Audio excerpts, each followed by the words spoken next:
we have Mario Miranda Sazo again. He's the fruit extension specialist at Cornell Cooperative Extension in the Lake Ontario Fruit Program. And he's talking about how to avoid mistakes when establishing and training a tall spindle orchard. Okay, so I'm gonna, I see so kind of you guys were not able to hear me very well, so I'm gonna, may ascend. Just by doing this, it's a big difference. Okay, so hopefully, do we have more people coming? I don't know. Somebody could see that could be great. I just want to give an intro about this, just to show you a typical nursery tree. It's a typical nursery tree. It's a beautiful nursery tree that perhaps the only thing that we're going to remove, pruning that we call corrective pruning, is going to be that feather that is there. That feather shouldn't be there because the crotch angle is too narrow. And sometimes it's difficult to make that decision because you're buying a tree and sometimes you want to keep everything, but sometimes you can help the tree to grow better by just doing some very smart the cut after pruning, after planting. So in this case, perhaps the only feather that I'm going to remove is that one. Those are no long feathers, okay, like those feathers that we have 5 or 6 years ago. Today, we are looking for short feathers, no more than 16 to 18 inches. Okay, very well distributed with a very wide crotch angle, hopefully more than 60 degrees. Some rooster, you're going to start seeing, some of the rooster are going to start seeing you, giving you more opening of those feathers, and because those feathers are more well open, those ones are going to be induced early on, and it's going to be a more natural cropping. So in New York, at least, we have been, like I said in the morning, we have been planting a different density. We have been using whips, and if we don't hit them, or if we know how to grow those whips, we can really fill the space very quickly. So that is kind of my message. Most of the time, we have been pushing a lot to start with highly feathered tree, but sometimes you can do a good job also with whips. And we're going to see the case how we do it with whips. Here's a grower that perhaps doesn't use irrigation.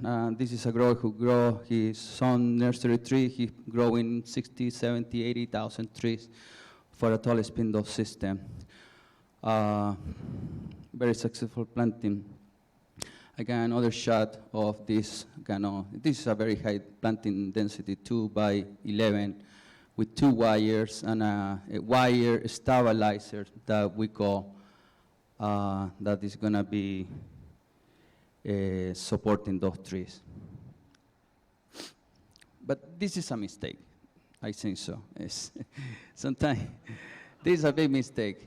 We're trying to avoid this situation. This is the extreme picture that sometimes I want to put this kind of situation. Because in our industry, don't forget, 40% of our industry in Wayne County is still 40% processing blocks, okay? Because we have moths there in Wayne County, in Williamson, next to Lake Ontario. So those growers still are growing big trees, and we are still moving to a more modern semi-processed, semi-high density planting, but still we are seeing this situation. So it's very still confusing for those growers who are transitioning to semi or high density plantings to see, or they are so used to keep the wood or permanent wood, and we are just trying to renew that wood and make those trees more productive. So it's a picture just to say. I want to put this picture, it's a Solax system. This system is very complicated, it's very beautiful. Perhaps the most amazing way to grow an apple tree and make a system very efficient was produced, originated from France by Lespinasse. And it's a lot of philosophy behind this system, but we use today many of those concepts that are here. Lespinasse is also the person who developed the vertical lax. And today I have there, that is a typical Solax where you keep those long, long fingers and you do a lot of spur extension. So everything that you see at the base was removed through the years. All those feathers that initially were there were removed. So the first long finger or long branch with several fingers is going to start at a meter and very long, and you have different fruiting units. It's called centrifugal pruning. You have expert extension. You have a tree that is going to be something like that, hanging over. And we use many of these concepts. We really manage crop load branch by branch. So we have a ruler that we use in Europe. That is a green ruler that I saw there in the trade show, that we use branch by branch just to regulate the crop load that we need in each of those branches, okay? For a planting system like tall spindle, we just measure the trunk above the ground one time just to measure the crop load. So we have that kind of system, but this is another kind of way to do it, you know? It's a two-dimensional way to grow an apple tree, just the height and just the length, and we manipulate everything with 7 wires, in this case, or 5 wire, or 6 wire, or 7 wire. And if we start moving the angle, we're going to start seeing this kind of vitrelli that is another level of precision that is the current way of how things are moving in Washington. Just to see, like, it's the same idea, like you manipulate everything to the perfection, like in this picture like I showed you in the morning. This is honeycrisp. Okay, but tall spindle, that is the concept that we have been introducing in the last perhaps 10, 12 years, is a combination of the slender spindle that initially began in Holland and in Belgium, okay? Was a shorter tree. They start keeping some permanent wood at the lower tier, and they start doing some kind of renewal in the upper section of those trees. And at the same time, it's the combination, the tall spindle is the combination of the slender spindle with the super spindle that was developed in Germany. So you start seeing these kind of systems, and you start seeing vertical axe, and you start seeing solax. And from all this system, it's like amalgamation that we call, that is the result of what we are seeing today for a kind of more simple tall spindle. A tall spindle is a three-dimensional tree where you have height, you have depth, and you have the length. It's not so manipulated like in a two-dimensional system like I showed you before. That was a two-dimensional planar, or with an angle that you start moving that vertical element or vertical trunk in whatever direction you want. One of the important things is that I mentioned that those are bi-axis trees. That is something kind of, I don't know why I put that picture there, to be honest with you. I just wanna talk about this. This is you start seeing this bending of feathers, but I don't know if from behind of the room you can see those wires. You can see those wires. It's a lot of work that was initially done in this tree just to bend down all those original feathers with wire. So we use the wire against the wire of that feather against another feather, or the wire against the trunk, or the wire against or loop against one of the wires that you have in your trellis.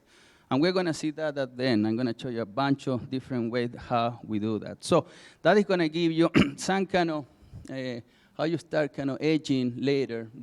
These are a more mature planting of tall spindle that we have in Walcott, that hopefully in the future, if Extension want to organize a trip, is an area that we always have trips with growers for an educational study trip. That could be great to do in the future if you want to see that, something like this in the future. This is a picture of a kind of traditional Gela tall spindle, very tall. You can see the person. You have one tier, a second tier, and a third tier. These trees are not pruned yet. We're going to prune this tree by the end of February, but the picture doesn't really show the amount of renewal that we have conducted already in those 3 years before. Okay, so this is the result of pruning. Just by pruning, we ended up producing all these kind of highly productive branches, fruiting shoots of 3 or 4 years old. Okay, this is very important. This is very, very important. And here I put a bunch of pictures. It's kind of polemic still, this kind of concept. The traditional way to a bevel cat or the Dutch cat perhaps is going to be that one, okay? But sometimes when you are asking your employees to do the perfect bevel cat or Dutch cat, it's the same issue that I mentioned in the morning. Sometimes they're very afraid to make the brown cat. And by doing that, sometimes they ended up doing a very short cut, or even removing, or without even leaving any stuff at all. Sometimes, not all the time. Most of the time, some growers do that. Sometimes you end up without any stuff in there, and you start losing the wood. But it's very tricky. So, in some cases, this is an extreme situation because Gela really shoots like crazy, okay? But in more weak cultivars like Honeycrisp, for example, mainly Honeycrisp is going to help you, but I was thinking also with Sweet Tango, I was thinking about New York One, Snapdragon. If you just give to that stuff the option to be a little longer, I'm not saying that has to be so long like this. Of course, you have to choose any bud that is coming underneath. That is the best physics for the fruit of weight that is going to be there. Okay, that is the best cambium and lignification that is going to happen in that kind of part. But also here is already coming 1 or 2 shoots that are going to be coming above. And perhaps the only thing that I want to stress here is that by giving a bigger amount of wood, or bad wood, you're going to increase your probability to get the response that we want. And later, your crew or yourself, you're going to remove what you really want to remove, but at least you increase the probability to get the renewal that you need, okay? You can cut that later, you're going to get the shoot growing there, later you can cut, but this is an extreme situation. I just want to emphasize that I'm not saying that all the cuts should be done. With Gela, you can go very short, and you're going to get a good response. If you have good soil fertility, good light penetration, a good rooster, that is should respond. For the more weak cultivar, it's going to be perhaps more difficult.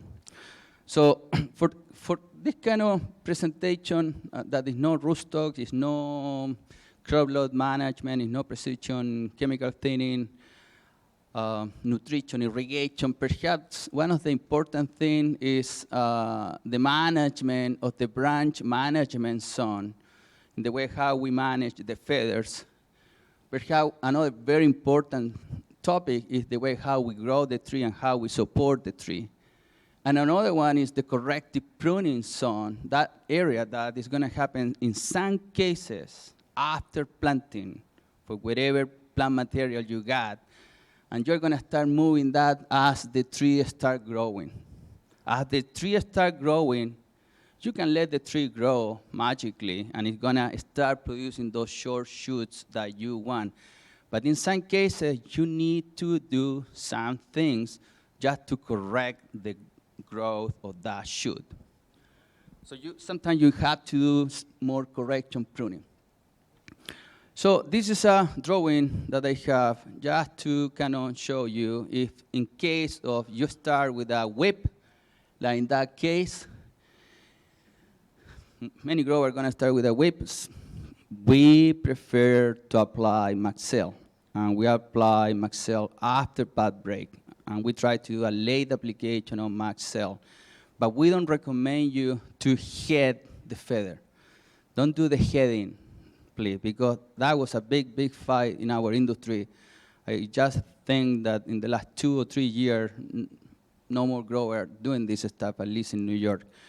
Instead of heading, we ask you to put an application on Maxell a late application of Maxell to start branching, hopefully. You need to have some kind of material, green material there to get that kind of response that we want. The other one is just the typical start with a tree, and that tree is gonna grow at the end of the first growing season. Okay, I put this picture because I am talking or trying to talk about corrective pruning, and in this case, the response of the angle, the crotch angle that I have there, that is very important to have a good crotch angle to have early sparing and fruits, is going to be highly related to the rootstock that you use. So most of the Geneva material, G11, G41, G935, is going to give you some of those traits. But G935 is one of my favorites. That is going to give, it's very obvious how the scions develop that kind of canopy. It's kind of wide open, regardless of the cultivar. Even a very narrow scion is going to be affected by the rootstock in that case. This is kind of an ideal tree, perhaps 2 long feathers. In that case, this is old planting, but beautiful trees. I cannot say that are no beautiful trees. Those are one of the few orchards that we have in New York that were produced in the way how the trees are produced in Europe is the canip balm technology.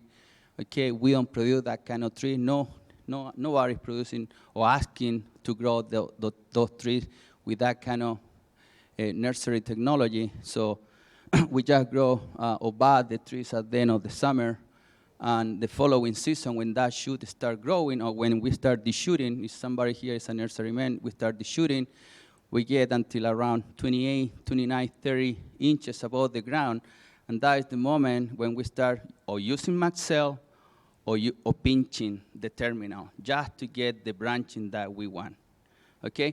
But we don't do pinching anymore if you have a nursery with 800,000 or 1 million trees today, because a good guy, just to pinch, cannot do more than 7,000 or 8,000 trees per day in a nursery manually, a good guy. So you need to really do chemical branching, and that work, we have done a lot of that work with Maxell. And Maxell is kind of tricky. You can use Maxell if you are growing your own nursery tree. Perhaps you're going to let that whip to grow and end up being a whip. But you can pinch, you can do chemical branching with Maxell or combine. And you have to be kind of careful in the way if you use streptomycin also. That is another thing. Perhaps. We have a lot of information. I'm more than happy to share all that. So a cultivar like this, which I block here, the tag, because I don't want to say anything about this cultivar, but it's a cultivar there with a more narrow crotch angle.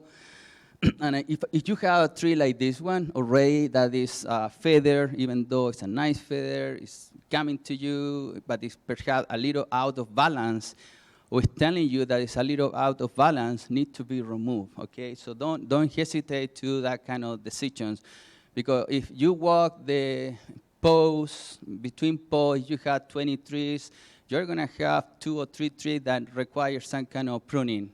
Not all the trees, but some correction you need to do, and you're gonna, by walking those roads, you're gonna start seeing and get used to what are those feathers that you should start kind of removing.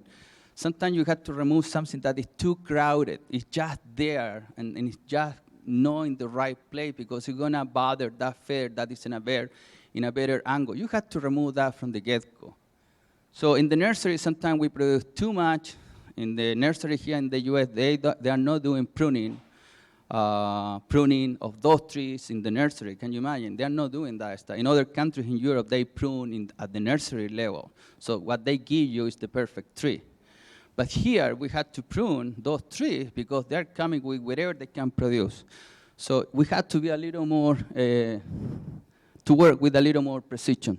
This is another kind of shot. I just got this one when I was working, when I knew that I had a little more time. I found this picture from a planting in Nova Scotia. And I don't know, you can see something like that. It's totally obvious that need to go out. Everything below 24 inches, I recommend this grower is gone. Everything below 24 inches, we remove, flash, okay? We don't keep that wood there. Doesn't make any sense. 5, 6 years ago, our recommendation was to leave a feather 20 inches above the ground, but we started learning that we had to start removing that later because with the weight of the fruit and the equipment and herbicide, doesn't make a lot of sense. So you have to start leaving 20, 21, 22, 23, 24. Today we're leaving feathers starting at 27, 28 inches above the ground, but our recommendation is around 24, 25. So all of that should be removed. Don't leave that stuff because that is taking energy also from the tree, from the main leader that you wanna grow. You have to single your leader. You have to remove the stuff. Those are start there, but you need to just to produce the short shoots. Okay, here I'm gonna mix a little bit. This is another direction. Okay, we are not even close with our orchards to this kind of technology. But I just want to mention this because it's very important that you pay attention to why we are talking today about this. With a Fuji cultivar, that is going to be the best example. If you try to grow a Fuji in one single stem, and you put Fuji in a very vigorous rootstock, and on top of that, you plant a Fuji with a rigorous rootstock in a very highly soil fertility, and you start doing a lot of soil fertility, what is going to happen? It's gonna fire like, but it's gonna grow like a lot, you know, because Fuji tend to grow very vigorously, those fair. The same with Macao. Macao and Fuji, they tend to grow that. As soon as you diffuse the vigor with two stems, biaxis or bibound, like it's called in Italy, you're gonna let the tree to be a little more mellow. And that is the way how you can control vigor with more highly vigorous cultivar. Is as soon as you start producing those short shoots, you start producing almost a more instant wall, fruiting wall. Okay, so are more short shoots, more in balance, not so out of balance when you are trying to grow a very vigorous cultivar like any Macintosh in general. Any Macintosh here, if we put, Macintosh are difficult for us. For us, have been very difficult to grow Macintosh in a tall spindle system because this kind of system were grown in Europe. They can't have any Macintosh growing there, and we are the guys who have been dealing with that kind of situation. So that here is a 3-stem or a 4-stem situation or a 2-stem situation where what you can really see is just very fine fruiting wood. And that is what we want. Okay, we can do it with one single stem, like I have been saying all day today, just through pruning. Okay, we can do that. But with a 2-stem or 3-stem or 4-stem, it's more natural. So again, I come back to the single stem situation just to kind of explain this, the way how the tree grow. Imagine if you didn't bend the feathers by the end of the first year or by the end of the third year, you're going to start seeing this tree that, oh my God, I cannot control the growth, and you start getting kind of worried. You say, oh my God, what should I do? It's too close. And all the feathers are growing and growing, and Gela is going, and they're growing. Okay, in some moment, because they have been sparing, they're going to start producing apples. And by the weight of those apples, hopefully, I don't know your soil fertility here, okay, and the vigor, those apples start to settle down. It's a bunch of things, crop load management also. Sometimes some cultivar cannot be crop right away, or some tree we had to crop early on. It's based on the way how we manage different cultivar. But at the end, the typical tree that we should end up should be something like this if we have already fruit on the trees and we start doing the renewal. In this situation, we have been already doing renewal pruning.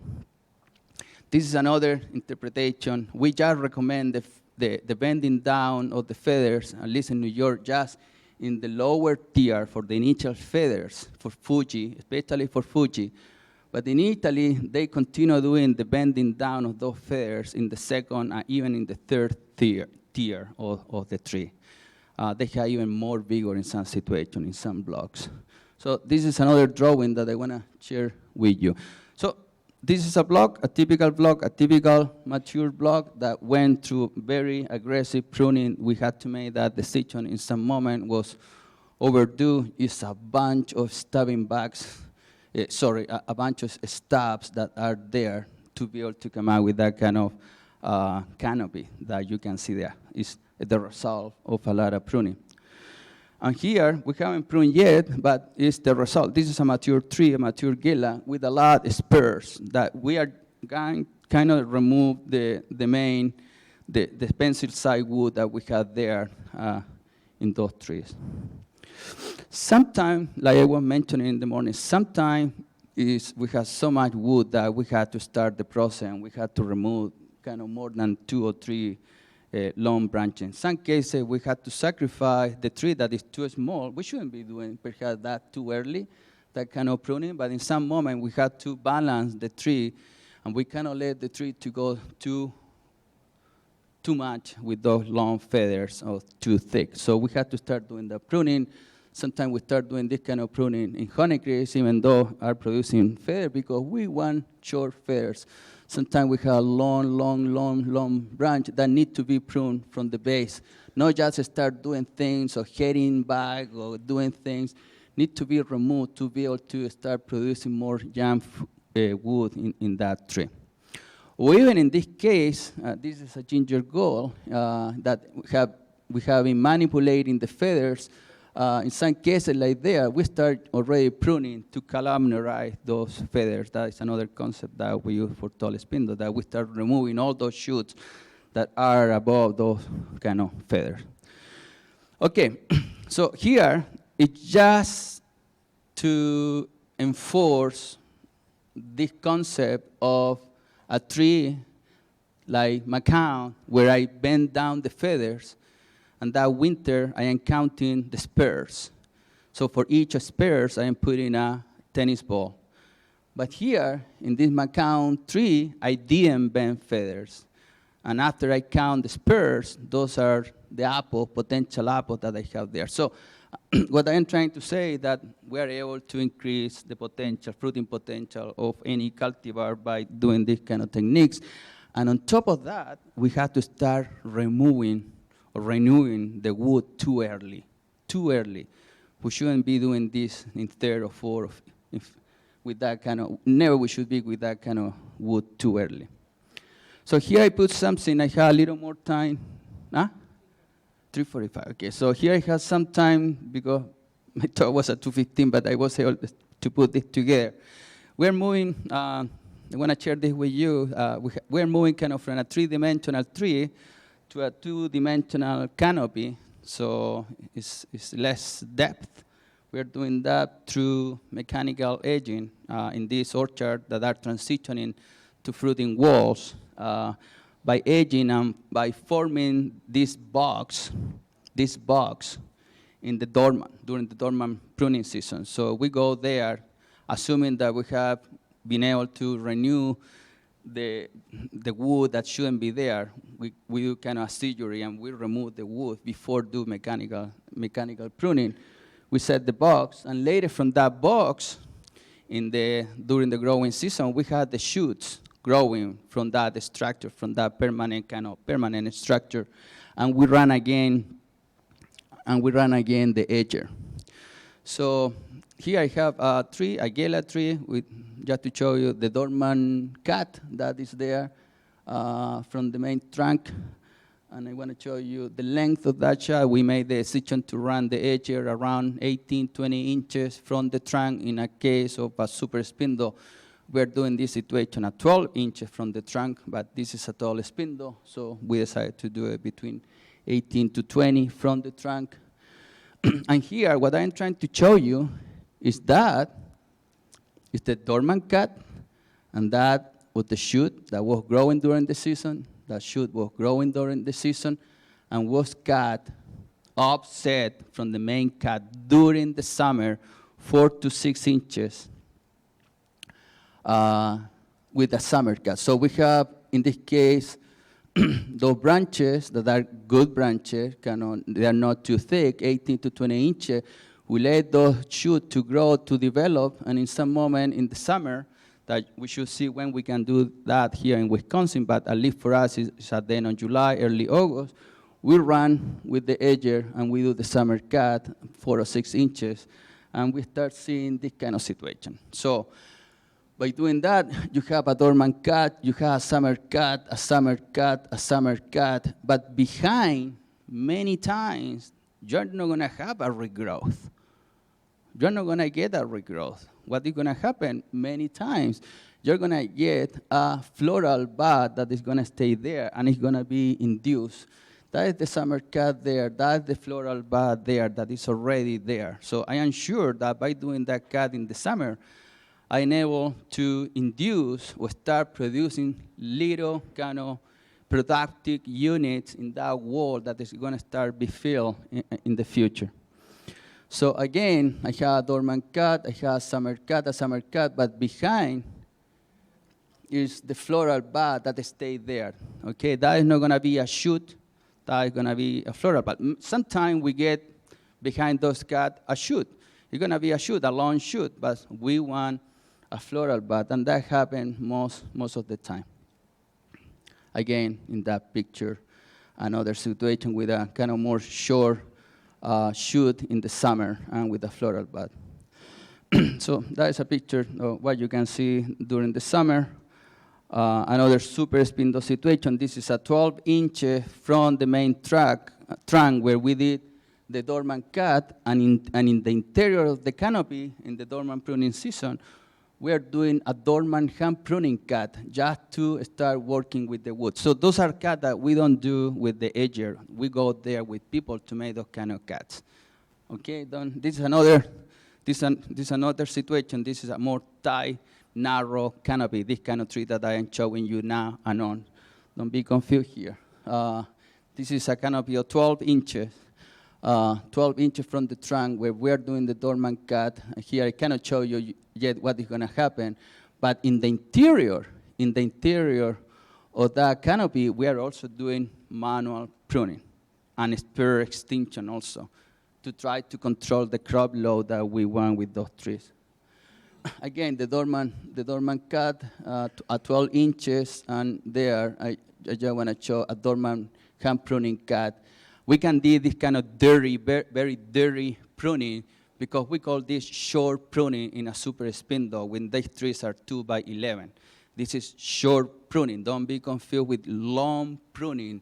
That is the kind of pruning that we apply to a tall spindle tree with more longer fruiting branches. Okay, are two totally different things. And the same thing with the spur extinction there, renewal cut and a dormant cut in a spindle tree. Why we do this? The only reason that we are doing this stuff is because we are moving the orchard to full mechanization now. So we want to run the machines very close to those canopies. This is Honeycrisp, to be able to have the light that we want inside of that canopy and be very fit, very efficient, and to have those bins next to the workers. So if we talk about mistakes, perhaps those are the mindset mistakes. Okay, perhaps I don't know if those are valid or not in the Wisconsin fruit industry still. I think so. These were the mistakes that when I came here or there in New York, and they were saying, Mario, this idea is too crazy. It's too much wire, it's too much work, doesn't make any sense. This is not for me. They were saying, okay, you don't want to try what I told you in the morning. Let your grandchildren to try.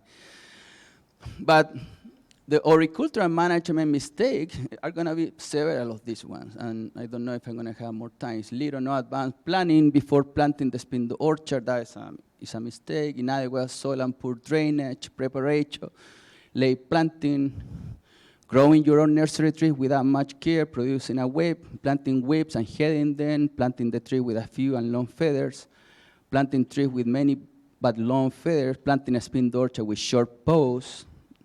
We can talk about training just by addressing that concept. Installing the tree support system too late and getting minimum leader growth, planting a high-density orchard without irrigation, deer fencing, little amount of time invested and no effort to manage feathers of a young and vigorous apple tree. So those are kind of, from my point of view, one of the most important. There are many, many more little details. So let me see.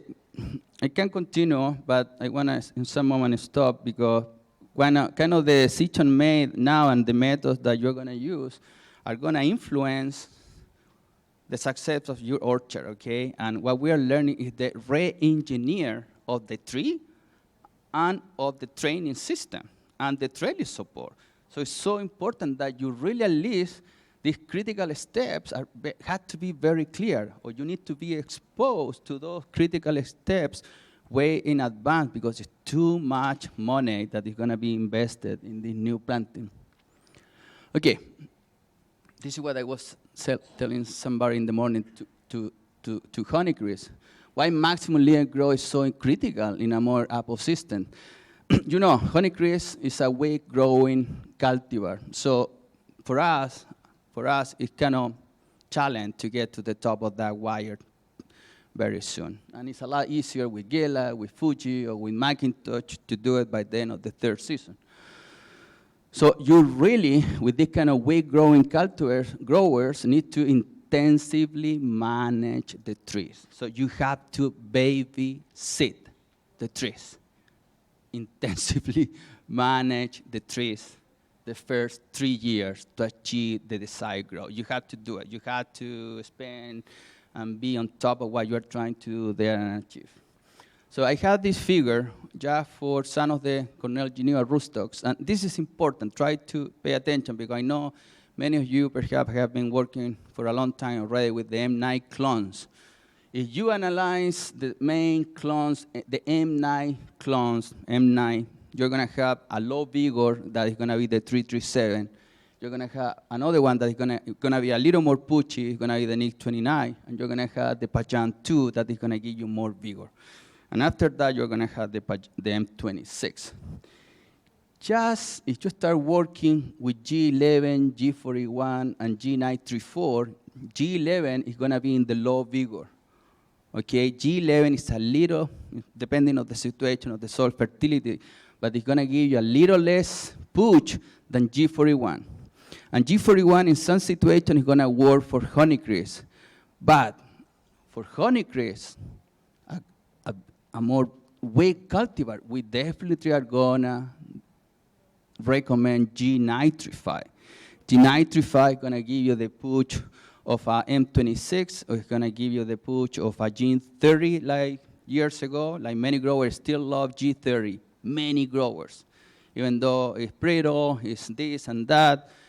And still, the Geneva series has a bunch of problems in the nursery still, but we are still trying to figure out how we're going to grow these trees in the nursery.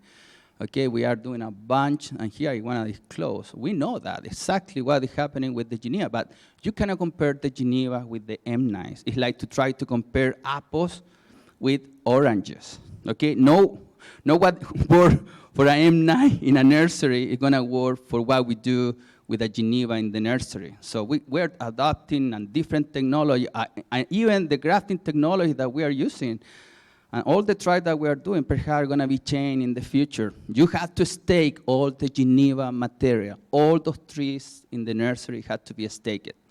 All those trees. Okay, that is mandatory. If you are not staking, if you are growing your own nursery trees, and you think that you don't have to stake, those trees are brittle. They can break.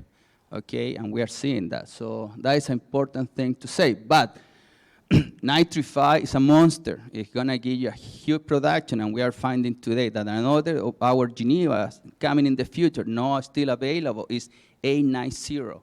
890 is working very well in our trials in Washington and in New York also. So we're going to have more things. 355? Okay. So one important thing is that we can select the leader when we're growing the tree. And for many years, we have been saying, hey, remove the buds. Remove the bud number 2, 3, and 4 below the main leader when it's growing. But to be honest with you, when I came here, there's no real data telling me that by doing that, you're going to get 2 or 3 or 4 more inches of growth compared with untreated. Okay, so as soon as you do it, you do it, the better, whatever is the labor that you have. But as soon as you can cut that with clipper, it's also good. And most of the growers, if they cannot remove the buds, okay, you can do that stuff by clipping those shoots and selecting the main layer, by selecting the main layer and pushing that layer to grow and fill the space. But the other important thing is that that leader, that shoot, has to be well supported. If that shoot is not well supported, you're losing. You're losing, okay? You're not going to get the 18, 19, or 24 inches, or in some cases, 30 inches of shoot growth that we should get per season. I don't know how much your shoots grow here in this area, but you should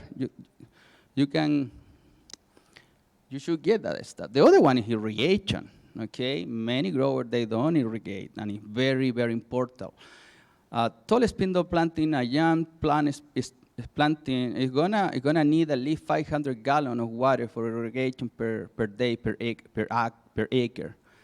Okay, and later when they get to maturity, they're gonna use more or less between 4,000 to 5,000 gallons per day per acre. So you have to irrigate. You have to babysit. Those roots are very shallow. Okay, I don't know your precipitation here, but if you see the weather pattern for the last 10 years, of those 10 years, 2 or 3 years are dry summers. I don't know how was your summer in 2011. I don't know how was your summer in 2012, but those were very dry summers, okay? And you are establishing a very highly demanding cultivar, you need to put the irrigation, okay? So that is very important to have irrigation available there. So you have to babysit your trees all the growing season right away, supporting those trees, taking care of them as much as you can. You have to apply calcium nitrate. We recommend 1 quarter per pound around the tree, and about 3 or 4 weeks after we apply again, and we start seeing by magic that it was just a whip. But the tree start to respond and start producing those short shoots. Another one is the wire, the support, the 1 wire or 2 wire or 3 wire, but you have to support that tree all the way. So we have the 4 wire, we have the 5 wires, the 3 wires, plus the stabilizer that could be a piece of bamboo. We have been doing a lot with the wire stabilizer, but it's a lot better to do it perhaps with a piece of bamboo. This is still very popular, 1 wire with the conduit pipe. You can grow a nice tree anyway.